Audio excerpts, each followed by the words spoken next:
आशा करता हूं आप सब बहुत अच्छे होंगे। मेरा नाम है सिद्धांत अग्निहोत्री। स्टडी आईक्यू पे आपका बहुत बहुत स्वागत है। दोस्तों, आज हम बात करेंगे पाकिस्तानी क्रिश्चियंस टीवी चैनल्स की। ये इतने लो प्रोफाइल क्यों रहते हैं, मुझे बताने की जरूरत नहीं है क्यों रहते होंगे। इस लेक्चर में हम बात करेंगे। यूपीएससी के स्मार्ट कोर्सेज आते हैं। आप अब हमने टेस्ट सीरीज भी लॉन्च कर दिया, आप जरूर इनको अवेल कर सकते हैं। बहुत ज्यादा फायदा होगा। इंस्टा पे मैं आ गया, मुझे यहाँ पे फॉलो करिए। अगले महीने से मैं ट्रैवल करूंगा तो अपडेट्स यहाँ पे डालूंगा। देखिए, पाकिस्तान में आपको पता ही है कि वो एक इस्लामिक कंट्री है 1947 से ही। और रिलीजियस माइनॉरिटी के साथ वहां पे कैसा व्यवहार किया जाता है, पहले इतना नहीं था, लेकिन जैसे जैसे वक्त आगे बढ़ा, स्पेशली जिया उल हक के समय से व्यवहार अच्छा नहीं है। माइनॉरिटी ही नहीं बची है। 2 से 3% तो खाली माइनॉरिटीज होंगी।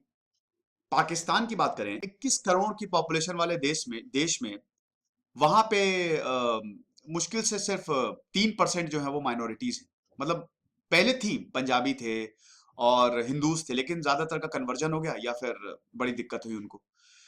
तो वहां पे ऐसा होता है। और अगर आप धर्म के खिलाफ वहां पे बोलेंगे तो ब्लास्फेमी लॉ लगाया जाता है, आपको सजाए मौत तक हो सकती है। हमने ऐसे बहुत सारे केसेस देखे हैं। तो इसीलिए पाकिस्तान में बहुत सारे क्रिश्चियन चैनल्स हैं जो बहुत ही लो प्रोफाइल रहते हैं। अब मैं यहाँ पे आपसे एक चीज बोलना चाहता हूं। ये भारत की ताकत है। भारत में हर कोई बोल सकता है, फ्रीडम ऑफ स्पीच है। ये बहुत अच्छी बात है। हम एक सेक्युलर नेशन है, ठीक है। पाकिस्तान में आप बिल्कुल नहीं बोल सकते। अगर पाकिस्तान में आप बोलेंगे ना तो सीधा मौत की सजा होती है। इसीलिए हम देख रहे हैं कि पाकिस्तान वक्त के साथ साथ पीछे जा रहा है, वो आगे नहीं बढ़ रहा है। और अभी नॉर्थ एरिया में बात करें ना तो पाकिस्तान में काफी एक्सट्रीमिज्म आगे बढ़ रहा है। बहुत ज्यादा। पाकिस्तान की सत्ता में जो आता है, कट्टरपंथियों के साथ उनको समन्वय बैठाना ही पड़ता है, वरना समझिए उनकी सत्ता ही चली जाती है। क्योंकि यही कट्टरपंथी पाकिस्तान की पॉलिटिक्स में बहुत ज्यादा इन्वॉल्व हो गए हैं। मैंने कितने सारे लेक्चर लिए अभी हाल ही में इस इशू पे। तो प्राइवेट टीवी चैनल्स पाकिस्तान में बहुत ज्यादा हैं। ज्यादातर करंट अफेयर्स पॉलिटिक्स पे फोकस करते हैं। लेकिन 10 से ज्यादा चैनल्स ऐसे हैं जो एक्सक्लूसिवली क्रिश्चियन प्रोग्रामिंग पे ये फोकस करते हैं। अब इसमें कौन कौन से चैनल्स हैं? आईसैक हो गया, आईसैक टीवी हो गया, और आपका फजल हो गया, फजल टीवी, जीसस क्राइस्ट हो गया, फिर आपका किंग टीवी हो गया, बरकत टीवी हो गया। ये सब आप देख सकते हैं। ये स्पेशली क्रिश्चियनिटी पे फोकस करता है, क्रिश्चियन टीचिंग्स पे फोकस करते हैं। हमारे यहाँ भारत में आप बिल्कुल धर्म को प्रोपेगेट कर सकते हैं, कन्वर्जन नहीं कर सकते, प्रोपेगेट कर सकते हैं, टीचिंग्स फैला सकते हैं। हमारा संविधान बहुत ही फ्लेक्सिबल है। तो ये लगभग जो देश के 21 करोड़ जनता है, मतलब 21 करोड़ पॉपुलेशन है पूरे देश की, पाकिस्तान की, तो वहां पे 25 लाख क्रिश्चियंस को केटर करता है। टीचिंग्स, जो क्रिश्चियनिटी की बेसिक टीचिंग्स है ना, जो जीसस क्राइस्ट ने बोला, उनको यहां पे लोगों को बताया जाता है।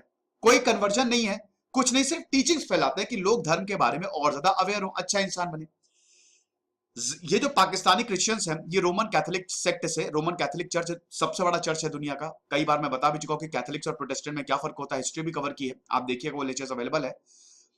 तो पाकिस्तानी क्रिश्चियंस जो हैं वो रोमन कैथोलिक सेक्ट से आते हैं, लेकिन ज्यादातर प्रोटेस्टेंट्स हैं। आपको बता दूं, वैसे दुनिया में ज्यादातर क्रिश्चियंस प्रोटेस्टेंट ही हैं। तो पाकिस्तानी क्रिश्चियंस या बाकी रिलीजियस माइनॉरिटीज की बात करें तो जो लीगल और सोशल डिस्क्रिमिनेशन होता है उनके साथ, वो ये बताया करते हैं। और ये मैं नहीं बोल रहा हूं, वहां के क्रिश्चियंस, वहां के हिंदूज बोलते हैं। बहुत सारे क्रिश्चियंस और हिंदूज को मर्डर किया है, ब्रूटली मार दिया है। मैं एक टेस्टिमनी सुन रहा था, वहां पे ऐसे ही कुछ लोगों को गायब किया था। औरतों के साथ भी वहां पे बहुत अच्छा, जो माइनॉरिटीज के साथ, या तो आप कन्वर्ट हो जाओ, शादी कर लो, इस तरीके का सलूक होता है। मैं ज्यादा बोलना नहीं चाहूंगा इस पे। आप देखिएगा, बहुत सारी टेस्टिमनीज अवेलेबल है। अभी कुछ हिंदूज जो हैं वो पाकिस्तान से जब भारत में आए थे तो वो वापस ही नहीं जाना चाहते थे। और इधर इमरान खान अपनी पार्लियामेंट में बोलते हैं कि हम तो बहुत बढ़िया व्यवहार करते हैं। अब देखिए, वहां के पाकिस्तान में जो लोग हैं, हर कोई बुरा तो होता नहीं है। You will be surprised to know कि 80 to 90% अच्छे ही होते हैं। पाकिस्तान में भी यही है। लेकिन जो सियासत है वहां की, जिस तरीके से कट्टरपंथियों का दबाव है, वो लोग कुछ करते भी नहीं। पाकिस्तानियों के साथ भी खतरनाक व्यवहार होता है। वहां पे कोई कुछ बोल नहीं सकता। मलाला यूसुफजई को सर में गोली मारी थी और वो बाहर ही रह नहीं है। अभी भी अगर मलाला यूसुफजई पाकिस्तान चली जाए तो आप देखिए उनके साथ कैसा व्यवहार होता है। उनको अपोज करते हैं बहुत लोग। तो बहुत सारे लोग ऐसे हैं जो कट्टरपंथियों के प्रभाव में आ गए हैं। तो बहुत सारे क्रिश्चियंस, हिंदूज को ब्रूटली मर्डर, माइनॉरिटीज को मर्डर किया है। ब्लास्फेमी एलिगेशंस, ब्लास्फेमी, ये ब्लास्फेमी, इस तरीके के लॉज जो होते हैं ना, बड़े खतरनाक होते हैं। ऐसे बहुत सारे देशों में, जैसे थाईलैंड में भी प्रोटेस्ट हो रहा है, ली मेजिस्टे लॉज है। मतलब इसमें आप अथॉरिटीज के खिलाफ, आप धर्म के खिलाफ नहीं बोल सकते, आप राजा के खिलाफ नहीं बोल सकते, ये बदले के लिए यूज होता है। अगर आप कोई सही बात बताओ, जैसे अगर मैं बोलूं पाकिस्तान में कि आप जो कर रहे हो वो गलत कर रहे हो, यहां पे सारे माइनॉरिटीज को राइट्स हैं और हमको भी अपना राइट चाहिए, तो मुझे सिर्फ इस बात के लिए ब्लास्फेमी के चक्कर में फंसा जा सकता है कि इंसान तो धर्म के लिए बोल रहा है। मतलब इस तरीके के कानून जो है ना, वो लोगों को झूठा फंसाते हैं और कई बार तो बदला निकालने के लिए काम आता है। अच्छा तुमने मेरे साथ ऐसा किया, रुको अभी हम ब्लास्फेमी लॉ में फंसाते हो, अनप्रूवन है, प्रूव्ड नहीं है। तो अब आप समझ सकते होंगे कि यहां पे माइनॉरिटीज कितना ज्यादा डर के रहती होंगी। और मर्डर सजा तो आप छोड़ ही दो, कोर्ट तो गए ही नहीं, मर्डर ही कर दिया, कोर्ट जाने से पहले ही खत्म कर दिया, ऐसा होता है। कंट्री का जो देश का संविधान है, नॉन मुस्लिम से जो है वो की गवर्नमेंट ऑफिस, जो भी धार्मिक राज्य है उन सब में यही लागू होता है, नॉन मुस्लिम से जो है वो की गवर्नमेंट ऑफिस जो है वो नहीं होल्ड कर सकते। डिस्क्रिमिनेशन है पूरा का पूरा। भारत में ऐसा है नहीं। भारत में आप देश का सबसे बेहतरीन एग्जाम यूपीएससी, कोई भी, चाहे वो पारसी हो, चाहे वो सिख हो, चाहे वो मुस्लिम हो, चाहे वो क्रिश्चियन हो, आपके पास टैलेंट है, आप आगे आओ, टैलेंट, बस टैलेंट चाहिए हमको, और कुछ नहीं, किसी से मतलब नहीं। पाकिस्तान में ऐसा नहीं है। तो वहां पे नॉन मुस्लिम्स जो है वो की गवर्नमेंट ऑफिस को होल्ड कर ही नहीं सकते। फिर इस्लामिक एक्सट्रीमिज्म भी वहां पे बढ़ रहा है। और पाकिस्तान के बहुत सारे स्कॉलर्स हैं जिन्होंने इसको कंडेम किया है, आपको पता है, वहां के कुछ जज हैं, वहां के कुछ स्कॉलर्स हैं, कुछ इंटेलेक्चुअल्स हैं जिन्होंने इस चीज को बहुत ज्यादा कंडेम किया है ना, लेकिन कुछ होता नहीं है। वो भी डरते हैं कि अगर हम ज्यादा कुछ बोलेंगे तो हमको ही, हमारे ऊपर चढ़ बैठेंगे ये। तो मुनीर भट्टी जो है आईसैक टीवी के डायरेक्टर है, उन्होंने बोला 15 साल पहले उन्होंने ये चैनल स्टार्ट किया था और पाकिस्तानी क्रिश्चियन जो है वो हमारे धर्म के बारे में जाने, बस यही था। पाकिस्तान में जितने भी क्रिश्चियंस रहते हैं, अब पाकिस्तान के जो क्रिश्चियंस हैं वो क्रिश्चियनिटी को प्रैक्टिस ही नहीं करते हैं, इसीलिए हमने सोचा कि उनको बताएं, क्राइस्ट की टीचिंग्स को बताएं। उन्होंने बोला कि हमारे व्यूवर्स सिर्फ पाकिस्तान में नहीं पूरी दुनिया में है ना, ज्यादातर जो कंटेंट होता है वो एपॉलिटिकल है।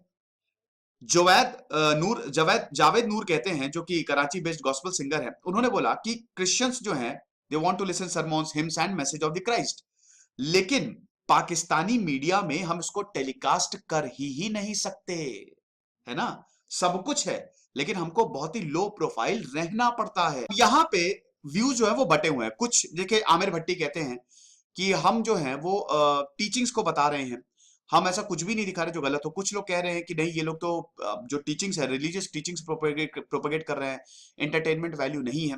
तो व्यूज जो है वो बटे हुए हैं। कुछ लोग कहते हैं कि ये क्रिश्चियनिटी की टीचिंग फैला रहे हैं, लोगों को बरगला रहे हैं, लेकिन कुछ लोग कहते हैं नहीं, ऐसा कुछ नहीं है, ये सिर्फ और सिर्फ क्रिश्चियन चैनल है। एक्टिविस्ट, क्रिश्चियन एक्टिविस्ट जो है ये बोलते हैं कि हम किसी ग्रुप से डायरेक्ट थ्रेट तो फेस नहीं करते, लेकिन यस, जो ओनर्स होते हैं उनको बहुत ही ज्यादा सतर्क रहना पड़ता है। आमिर भट्टी भी ये बोलते हैं कि हम ऐसा कुछ भी नहीं करते जो कि ऑफेंसिव हो। आमिर भट्टी बोलते हैं कि हम तो सोशल इश्यूज को उठाते हैं, उल्टा हम अपने चैनल्स पे सोशल इशू, जो प्रॉब्लम चल रही है, जो दिक्कतें हैं, वो हम दिखाते हैं। लेकिन वही है, वो कुछ भी ऐसा नहीं करते जो मेजॉरिटी मुस्लिम को नागवार गुजरे, जो ऑफेंसिव हो, है ना। जैसे जीसस को सन ऑफ द गॉड नहीं बुलाते, क्योंकि सन ऑफ द गॉड आपको पता ही है इस्लामिक टीचिंग्स में फॉरबिड है। तो इसीलिए ये फीलिंग्स, ये जो भावनाएं हैं, ये आहत हो सकती हैं, इसीलिए हम बहुत ही लो प्रोफाइल रहते हैं। विलियम सादिक जो है क्रिश्चियन एक्टिविस्ट है, उन्होंने बोला कि ये जो चैनल्स हैं ये डर के माहौल में ऑपरेट करते हैं, ये कोई भी ऐसी चीज नहीं दिखा दे जो पाकिस्तानी सरकार के खिलाफ हो, इस्लामिक क्लेरिक्स या फिर पाकिस्तानी मिलिट्री के खिलाफ हो, वरना तुरंत इनको बंद कर दिया जाएगा और इनके खिलाफ कार्रवाई होगी। और कट्टरपंथी जिस तरीके से बढ़ रहे हैं दोस्तों, ये मैं बता रहा हूं पाकिस्तान में, पाकिस्तान के लिए भी बहुत अच्छा नहीं और भारत के लिए भी बहुत अच्छा नहीं है ना। एक लिबरल आउटलुक थोड़ा सा होना चाहिए। देखिए भारत, डिस्पाइट ऑफ ऑल, आप सब चीज हटा दीजिए, but still we are liberal, क्योंकि एक तरीके से हमारे टीचिंग से लिबरल। अब लिबरल मतलब ये नहीं होता है, लिबरल ही अप्रोच यूपीएससी में, जब तक आप लिबरल नहीं होगे तब तक आप एग्जाम ही क्वालिफाई नहीं कर सकते। यूपीएससी छोड़ी, कोई भी एग्जाम आप क्वालिफाई नहीं कर सकते। लिबरल अप्रोच मतलब किसी धर्म को गाली देना नहीं, देश को गाली, वो बेवकूफी है। लिबरल मतलब होता है जो सही है वो सही, ठीक है। आप एक ही चीज को कितने तरीके, जैसे आपकी कंडीशन खराब है तो आप ये बोलोगे ना कि कंडीशन खराब है, मतलब एक एक तबका, कुछ लोग ये बोलेंगे कि तुम्हारी कंडीशन खराब है, तुम्हारी गलती है। लेकिन एक जो लिबरल माइंडसेट का होगा वो सब चीजों को एनालाइज करेगा, 50 चीजें कि क्या कारण है जो मेरी गलती है, इसको कैसे सुधारा जाए। ये माइंडसेट जब आता है ना, तभी आप आगे बढ़ते हो। 50 व्यूज चाहिए होते हैं, 50 पॉइंट चाहिए होते हैं, वो है ही नहीं पाकिस्तान में।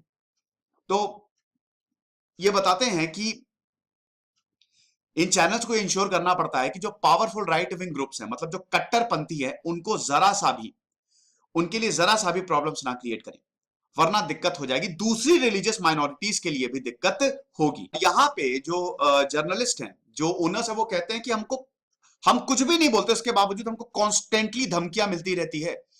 एक इन्होंने स्टोरी चलाई थी कि क्रिश्चियन वुमेन को, क्रिश्चियन लड़की थी, उसको चाइनीज इंसान के साथ, मतलब आपको पता ही कि पाकिस्तान में किस तरीके का हेविली पाकिस्तान चाइना के डेट ट्रैप में फंस गया है। कुछ ऐसी वीडियोस भी वायरल हुई थी जहां पे चाइना जो है, चाइनीज मेंस जो है, जो लेबर्स हैं, वहां पे पाकिस्तानी के साथ बड़ा गलत व्यवहार कर रहे हैं, और वो बोल रहे थे पाकिस्तानी कि ये कैसा व्यवहार कर रहे हैं। तो जबरदस्ती ये क्रिश्चियन लड़की की चाइनीज के साथ शादी कर दी, तो ये स्टोरी दिखा दी। लगातार धमकियां मिली हैं इस ओनर को। एक ओनर तो ऐसा था कि उसने एक सोशल इशू बेस्ड प्रोग्राम किया और उसको इतनी धमकियां मिली कि उसको अपना ऑफिस रिलोकेट करना पड़ा। तो जब नहीं दिखाते हैं तो ये हाल है, दिखाएंगे तो पता नहीं क्या होगा। मेन स्ट्रीम मीडिया ने भी इनको नेग्लेक्ट किया है। कितना भी कुछ भी हो जाए, कितना भी अटैक हो रिलीजियस माइनॉरिटीज के ऊपर, लेकिन मेन स्ट्रीम मीडिया वहां का कभी नहीं दिखाता। मेन स्ट्रीम मीडिया की भी प्रॉब्लम है, ठीक है। मेन स्ट्रीम मीडिया किस लिए प्रॉब्लम है कि वो भी एक तरीके से पाकिस्तान सरकार और पाकिस्तान की आर्मी और कट्टरपंथियों के खिलाफ नहीं जा सकता, वरना वो भी जैसा भी ये क्रिश्चियन चैनल्स के साथ प्रॉब्लम है, उनके साथ भी हो जाएगी। साथ ही साथ रिलीजियस माइनॉरिटी जो इनटॉलरेंस बढ़ रहा है, उसमें जो मेन स्ट्रीम मीडिया है पाकिस्तान का, वो सबसे रिस्पॉन्सिबल है। देखिए भाई, मीडिया का काम बहुत ज्यादा होता है, और अगर मीडिया एक पर्टिकुलर पार्टी या सेक्ट को अगर फेवर करेगा तो फिर समाज में बहुत ज्यादा इंटॉलरेंस बढ़ेगा, और अगर इंटॉलरेंस बढ़ेगा तो फिर हिंसा होगी। तो ऐसा नहीं होना चाहिए, इंसान को इंसान की नजर के रूप में देखना चाहिए। लेकिन पाकिस्तान में यही main stream media religious intolerance के लिए रिस्पॉन्सिबल है, और जो भी कट्टरपंथ फैल रहा है ना, ये मीडिया की ही वजह से फैल रहा है। क्योंकि दोस्तों इंटेलेक्चुअल्स जो है ना, वो पढ़ते हैं, वो रिसर्च करता है, वैसे बहुत कम है, 100 में से 90 लोग नहीं पढ़ेंगे, वो जो मीडिया पे दिख रहा है वही उसी पे ही विश्वास करेंगे। अब मैंने क्या बताया कि मीडिया भी डरता है फंडामेंटलिस्ट फोर्स से।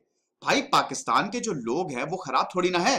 क्या लोग वहां पे, भाई पाकिस्तान और भारत एक ही तो थे। भारत से ही तो पाकिस्तान निकला है, और ये 2000, 2500, 3000 साल का, 3000 थोड़ी 5000 साल का इतिहास है हमारा, है ना। पाकिस्तान भारत से ही निकला है, कैसे वो हमारा हिस्सा था। लोग भी सिमिलर हैं, ये तो हम बोलेंगे नहीं, मतलब ये तो हम कभी भूले ना। तो लोग थोड़ी ना खराब, लेकिन वही है ना, ये लोग भी कुछ बोलते नहीं है। अगर इनको लगेगा भी कुछ गलत हो रहा है तब भी चुप रहेंगे, क्योंकि उनको पता है कि जो फंडामेंटलिस्ट फोर्स है ना, इनफैक्ट मीडिया भी, मुस्लिम मीडिया भी, ये भी इनसे डरता है, और एक कतई सही बात नहीं है। क्योंकि अगर ऐसा होगा, सच सामने आएगा नहीं, धीमे धीमे देश पे इन्हीं फंडामेंटलिस्ट फोर्स का कब्जा हो जाएगा। फिर पता चला पाकिस्तान के बहुत सारे बुद्धिजीवी भारत में शरण ले रहे हैं, ऐसा होता है। ये मेरा टेलीग्राम चैनल है, 13,200 सब्सक्राइबर है, आप इसी को ही ज्वाइन करिए। आई होप आप समझे होंगे। बड़ी दिक्कतें हैं पाकिस्तान में। मीडिया वाले भी बोलते हैं कि अगर हम कुछ भी बोलेंगे तो ये जो फंडामेंटलिस्ट फोर्स हमारे ऑफिस का घेराव कर लेंगे, नारे लगाएंगे, और फिर कुछ भी हो सकता है ना। तो इसीलिए बच के चलना पड़ता है। वहां पे इंटेलेक्चुअल्स को बुलाते भी नहीं है। पाकिस्तान की जो टीवी डिबेट में आप देखेंगे, हालांकि यही भारत में भी हाल है, लेकिन पाकिस्तान में ज्यादा है। वहां पे अगर आप टीवी डिबेट में देखेंगे तो वहां पे इंटेलेक्चुअल्स को बुलाया नहीं जाता है, क्योंकि उनको पता है कि अगर उनको बुलाएंगे वो पोल खोल के रख देंगे, फिर हमारे ऊपर प्रॉब्लम आ जाएगी। खुश रहिए, पढ़ते रहिए। दिस इज सिद्धांत अग्निहोत्री, साइनिंग ऑफ।